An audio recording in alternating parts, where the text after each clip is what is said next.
Today is International Holocaust Remembrance Day. The United Nations designated January 27th to honor the anniversary of when Allied troops liberated Auschwitz concentration camp in German-occupied Poland. Well, Pat, historians and educators view remembering the period as vital to preventing future genocides, but they fear the forces of violent extremism and hate are growing stronger. Well, KCAL 9 political reporter Tom Wade is here now with more local insights.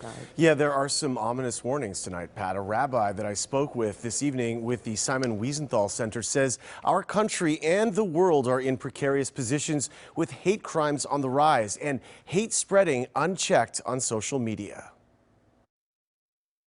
When I got this tattoo, I lost my name. Holocaust survivor Joseph Alexander showing us his Nazi death camp tattoo, seared not just into his skin, but into his very being. After this, I didn't have any name anymore. So when I look at it every day, it's a reminder, that I got my name back.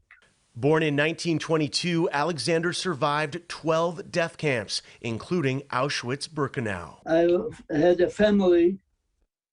I had parents, had 3 sisters and 2 brothers, and I'm the only survivor. Alexander tells his story on International Holocaust Remembrance Day to keep fresh the memories of the horrors of the genocide. It was 77 years ago that Soviet forces liberated Auschwitz, where unspeakable atrocities were committed.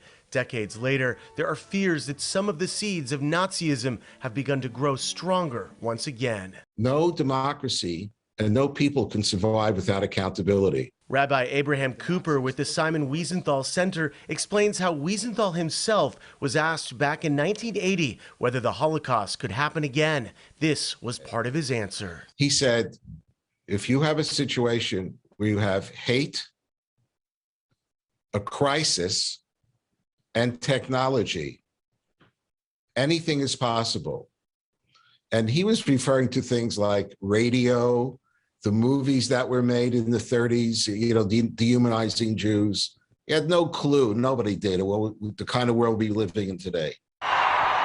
Recently, the anti-vaccination movement has invoked the Holocaust in its fight against vaccine mandates. By all rational accounts, a ridiculous comparison, but one that could lead to violence. Professor Brian Levin is a director for the study of hate and extremism. It is incredible to me and a moral, civic, and educational failure that people in our society today are brazen in comparing vaccination regulations, which, however you want to roll on it, was nonetheless the most life-saving scientific advancement in world history, compared to one of the greatest mechanized and intentional mass murders. For the aging survivors of the Holocaust, a simple but very important wish. Every school should be taught the Holocaust.